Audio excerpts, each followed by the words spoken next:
What's a moment you realized you were in over your head? I thought I was just helping a neighbor watch her kids for a few hours. Cassie lived 2 doors down and seemed sweet enough, always waving when she saw me, asking about my garden. When she knocked on my door that Tuesday morning, tears streaming down her face, I didn't hesitate. "Please," she sobbed. "I need someone to watch Brayden and Zoe for just a couple hours. My ex is threatening to take them and I have to meet with my lawyer." She looked like hell. Dark circles under her eyes, hands shaking as she wiped her nose. Her usually perfect hair was pulled back in a messy ponytail, and I noticed a fresh bruise on her collarbone that her shirt couldn't quite hide. There was dried blood under her fingernails, like she'd been clawing at something. "Of course," I said, stepping aside to let her in. "Are you okay? Do you need me to drive you somewhere? Or maybe we should call the police." No, I have a car. Just, please watch them. They're good kids. Brayden knows the rules, and Zoe will probably nap most of the time." Her voice cracked on the last words, and she kept glancing over her shoulder toward the street. Her kids were angels. Brayden, age 6, quietly colored at my kitchen table while 4-year-old Zoe napped on my couch. Easy money, I thought. Cassie had pressed $200 into my hand, way more than necessary for a few hours of babysitting, but she insisted.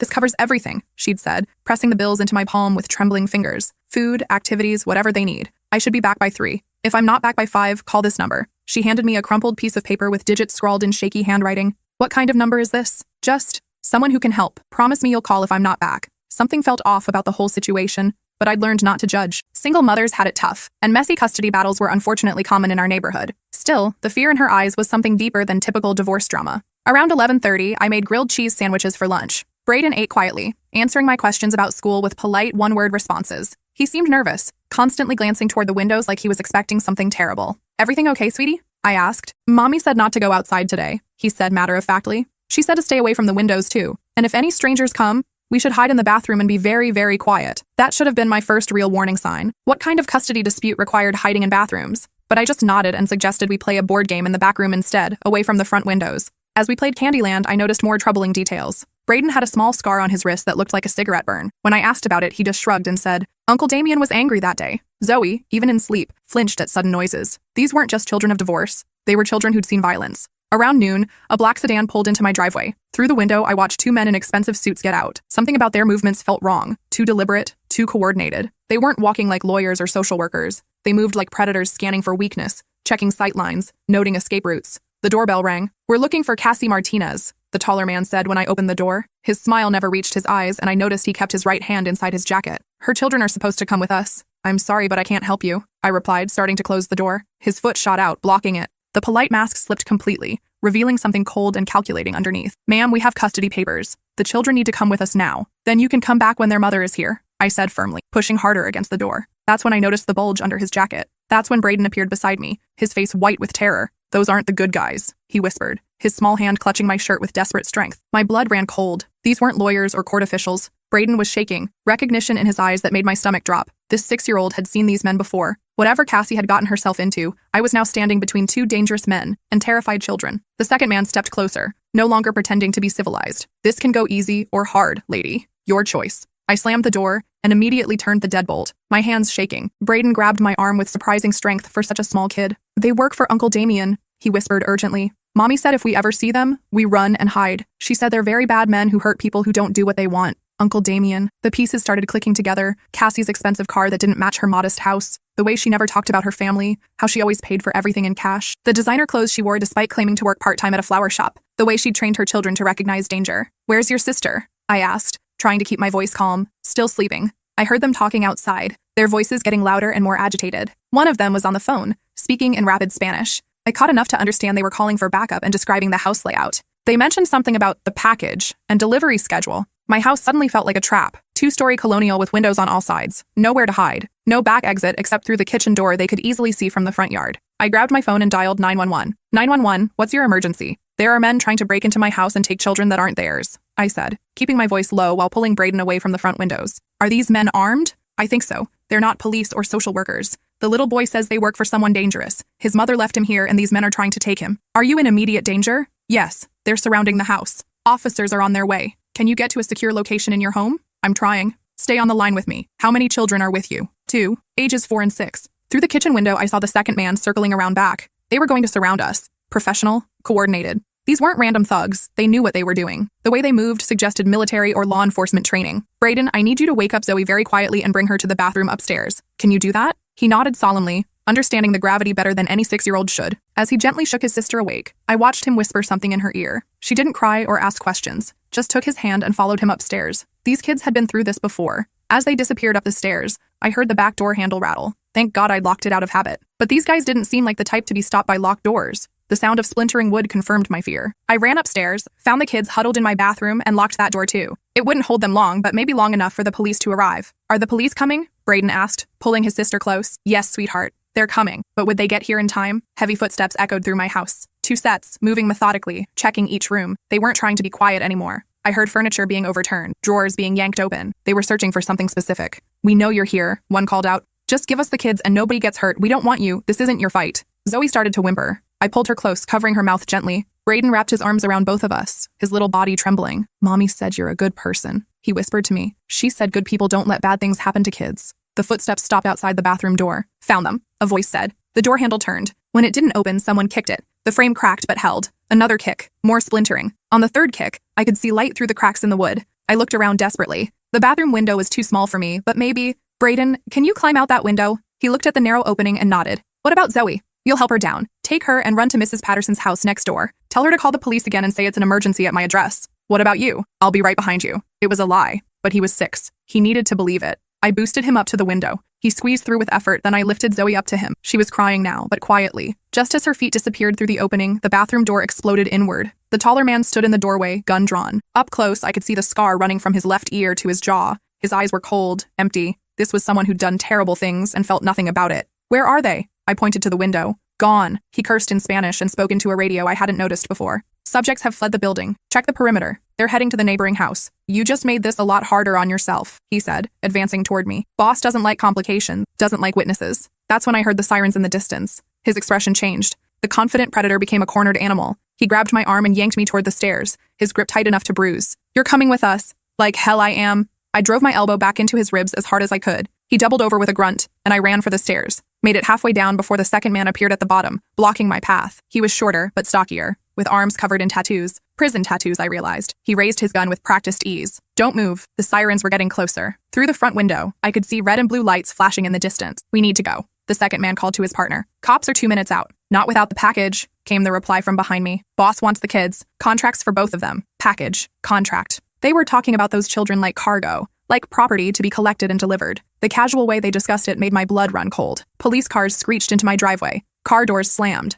Someone was shouting orders through a megaphone. This is the police. Exit the building with your hands visible. The man at the bottom of the stairs looked back at his partner, then at me. In that moment of hesitation, I made a choice that probably saved my life. I jumped. Not down the stairs. That would have landed me right on top of him. Instead, I grabbed the banister and vaulted over it, dropping into my living room with a crash that knocked the wind out of me and sent shooting pain through my left ankle. But I was alive, and I was between the gunman and the front door when it burst open. Police, drop your weapons. What happened next was chaos. Shouting, running, the crash of someone going through my kitchen window as they tried to escape out back. Gunshots. 2 quick pops that made my ears ring and left me temporarily deaf. When the dust settled, both men were in custody. The one with the scar was bleeding from a shoulder wound, cursing in Spanish as the EMTs worked on him. The stocky one had surrendered immediately when he found himself surrounded in my backyard. I was sitting on my porch, wrapped in a blanket, watching EMTs check over Braden and Zoe in Mrs. Patterson's yard. They seemed okay physically, but Braden kept looking back at my house with haunted eyes. Detective Walsh sat down beside me. She was younger than I'd expected, maybe early 30s, with short auburn hair and eyes that had seen too much. Hell of a thing you did today, she said. Those kids are lucky you were there.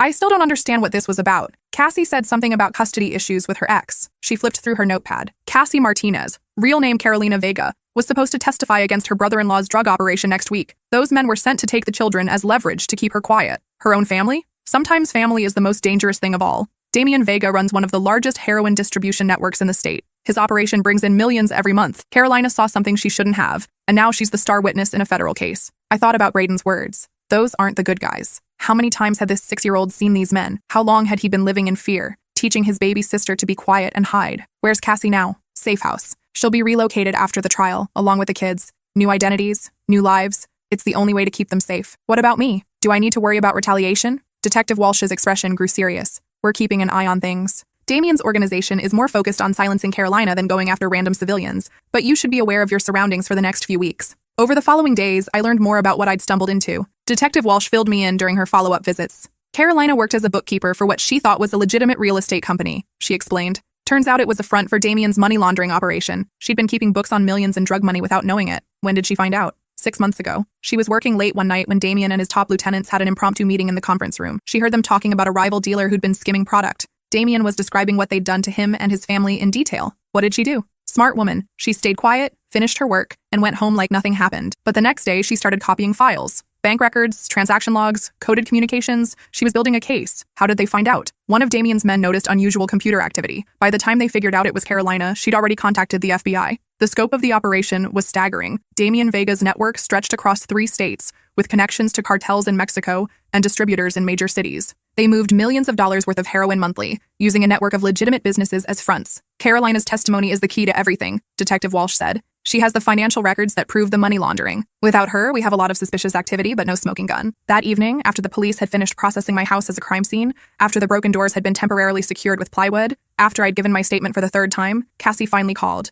"I'm so sorry," she sobbed into the phone. "I never thought they'd find us so fast. I never meant to put you in danger. Are you okay? Are the kids okay?" "They're fine. Scared, but fine. The FBI has us in a hotel right now. The prosecutor says my testimony should put Damien away for life. After that, we get new identities. New life. How long have you been running?" 6 months. Ever since I walked in on a meeting I shouldn't have seen. Damien was showing photos of people who'd crossed him, what he'd done to them. When he saw me, he just smiled and said, "Family meeting, Carolina. Have a seat." My blood chilled. What did you do? I played along, pretended I was okay with everything. But that night, I took the kids and ran. I had some money saved, cash I'd been hiding in case things got bad with their father. But Damien has people everywhere. Every time we settled somewhere, they'd find us. How did you end up here? My college roommate lived in your neighborhood years ago. I remembered it being quiet, safe, middle-class families, tree-lined streets. I thought we could blend in for a few weeks while the FBI prepared for trial. And you almost did. I thought we had more time. I thought they'd given up looking for us. The next few days passed in a blur of police interviews, insurance claims, and repair estimates. My neighbor, Mrs. Patterson, brought me casseroles and stayed with me the first night because I couldn't stop jumping at every sound. The local news picked up the story. Suburban shootout foils kidnapping attempt.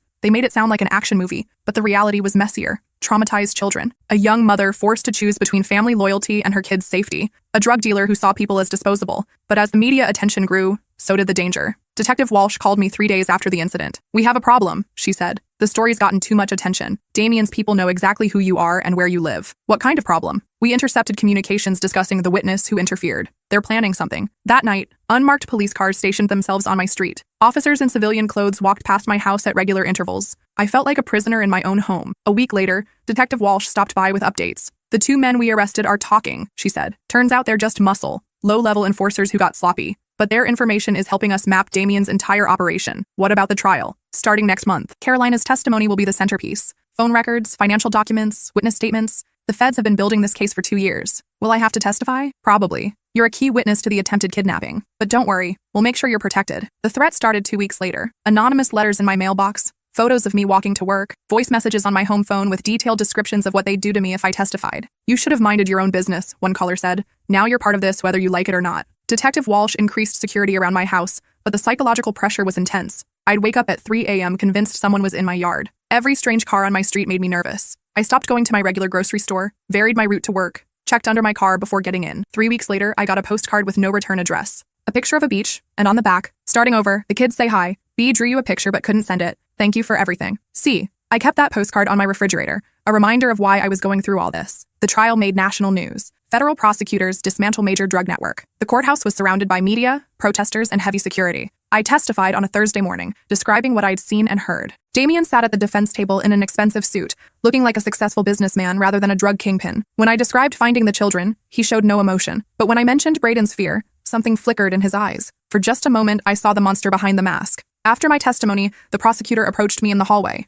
"You did good in there," he said. "Your account corroborates Carolina's story about the family's intimidation tactics. How's she holding up?" "Better than expected. Those kids give her strength." Carolina's testimony lasted 3 days. She methodically walked the jury through years of financial records, coded communications, and business transactions. She described meetings where violence was discussed casually, where human lives were treated as cost of doing business. The defense tried to paint her as a disgruntled employee seeking revenge, but the evidence was overwhelming. Bank records showed millions in suspicious transactions. Wiretaps captured Damien discussing drug shipments and territorial disputes. Physical evidence linked his organization to multiple murders. On the final day of testimony, Carolina looked directly at Damien and said, "I lived in your house for 5 years. I watched you destroy families, corrupt communities, and treat children like property. I'm done being afraid of you." The jury deliberated for 6 hours, guilty on all counts. Damien Vega got life without parole. His organization was dismantled. Dozens of arrests. Millions in drugs and weapons seized. I watched the coverage from my newly secured living room, thinking about how it all started with a neighbor asking for help with babysitting, how a simple favor had led to federal testimony and a drug dealer's life sentence. But my involvement in the case didn't end with the trial. 6 months later, Detective Walsh called with disturbing news. "We've arrested 3 more members of Damien's organization," she said.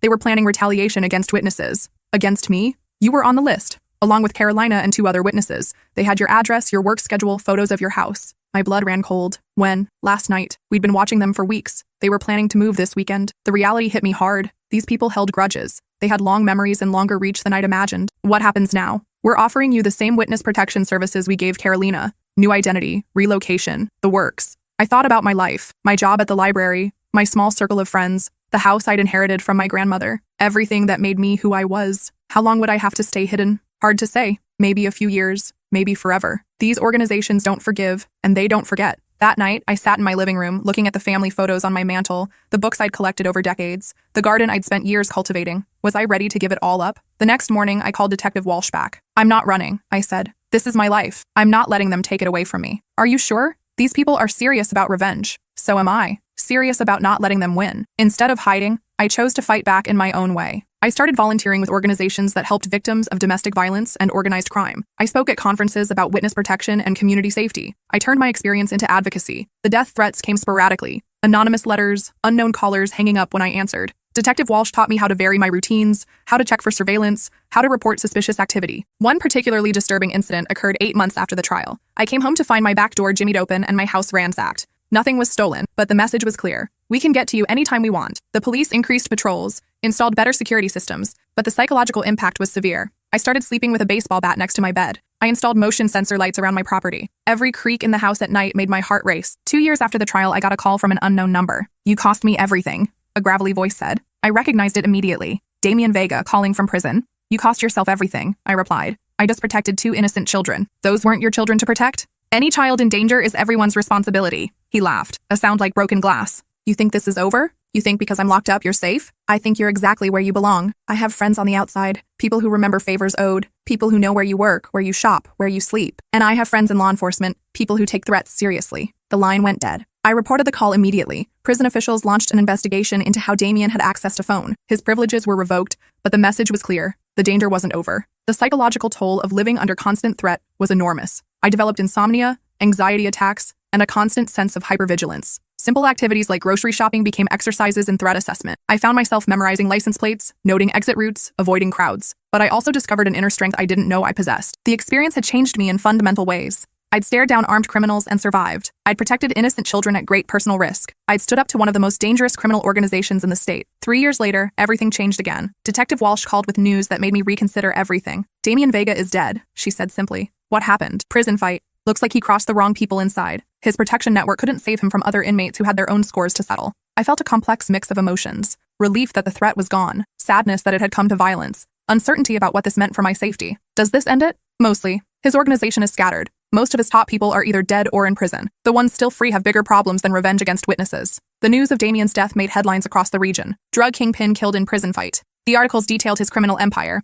the federal investigation that brought him down, and the witnesses who'd testified against him. For the first time in 3 years, I slept through the night without waking up at every sound. 4 years after that terrible Tuesday, I finally got the call I'd been hoping for. "Package delivered safely," said a familiar voice. "Carolina? We're free," she said, crying. "Really free. New names, new life, but free to live it without looking over our shoulders." "How are the kids?" "Brayden's 10 now. He plays soccer and builds robots. Zoe's 8 and obsessed with horses. They remember you, you know. They remember that you protected them when it mattered. I just did what anyone would do." "No, you did what good people do. There's a difference." We talked for an hour. She told me about their new life in a small coastal town, how Brayden had overcome his anxiety through therapy and sports, how Zoe had no memory of the fear that once dominated their days. Carolina had started a small business, a coffee shop that also sold used books. She was dating a kind man who knew their history and didn't care about their past. "The kids want to write you a letter," she said, "but we can't risk any contact that might compromise our location." "I understand. Just knowing they're safe is enough." "I need to ask you something," she said near the end of our call. "Anything. Would you be willing to meet us sometime? Somewhere neutral? The kids want to thank you properly. And I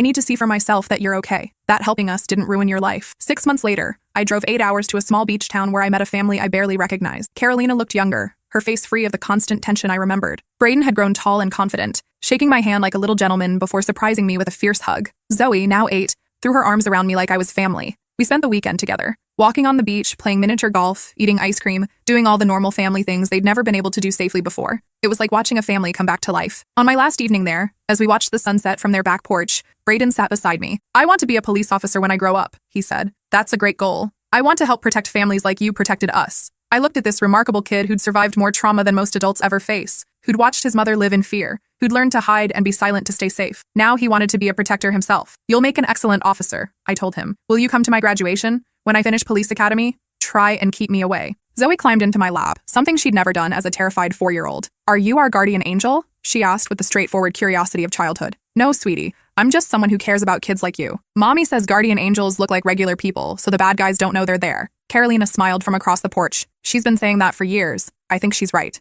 As I drove home that night, I reflected on the question that had started this whole story. What's a moment you realized you were in over your head? The truth is, I realized I was in over my head the moment Brayden whispered, "Those aren't the good guys." Everything that came after, the guns, the chase, the trial, the threats, all of it stemmed from that single moment of recognition. But being in over your head doesn't mean you're drowning. Sometimes it means you're exactly where you need to be, doing exactly what needs to be done. I never asked to become part of a federal case against a drug cartel. I just wanted to help a neighbor. But that's how life works sometimes. You think you're signing up for one thing and you end up in the middle of something else entirely. The difference is what you do when you realize how deep the water really is. Do you panic and drown? Or do you learn to swim? I chose to swim. And 2 kids are alive and free today because of it. 7 years have passed since that Tuesday morning. I still live in the same house, though it's much more secure now. I still work at the library, though I also travel around the country speaking about witness protection and community safety. My story has been featured in documentaries about organized crime and witness protection. I've testified before congressional committees about the need for better support systems for crime witnesses. I've helped establish safe houses for families fleeing domestic violence. The experience transformed my understanding of courage,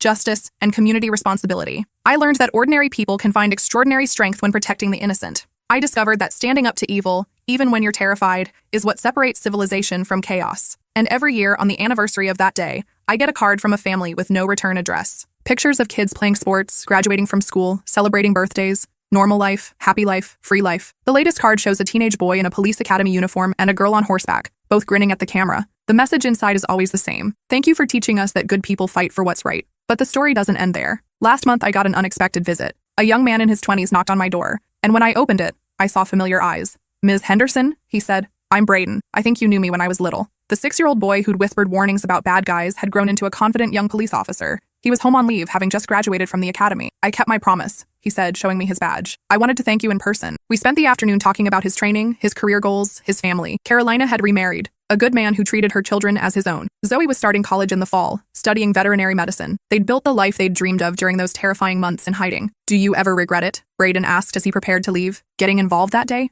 Everything you went through because of us?" I thought about the threats, the sleepless nights, the years of looking over my shoulder, the way my life had been turned upside down by choosing to protect 2 children I barely knew. "Never," I said. "Not for a single moment." Why? Because some things are worth the risk, some people are worth protecting, and some moments define who you really are. He hugged me goodbye. A strong, confident young man who would spend his career protecting others the way I'd once protected him. After he left, I sat on my porch thinking about ripples. How one moment of choosing courage over comfort had created waves that would last for generations. Brayden would protect families. Some of those families would be inspired to help others. The circle would continue expanding, touching lives I'd never know about. Sometimes being in over your head is exactly where you need to be. Because if you're not in over your head, maybe you're not diving deep enough into what matters. And what matters is protecting the innocent, standing up to bullies, and proving that ordinary people can do extraordinary things when they choose courage over comfort. Especially when they're scared, because courage isn't the absence of fear. It's doing the right thing despite the fear. And that Tuesday morning, when I slammed the door on 2 armed men and decided to protect 2 children I barely knew, I learned that being in over my head was just another way of saying I was finally swimming in waters deep enough to matter. The moment you realize you're in over your head might be the most important moment of your life. It's the moment you discover what you're really made of, what you truly believe in, and how far you're willing to go to protect what matters. For me, that moment came at 12:15 on a Tuesday afternoon when a 6-year-old boy looked at me with terrified eyes and trusted me to keep him safe. I was in over my head, and I wouldn't have it any other way.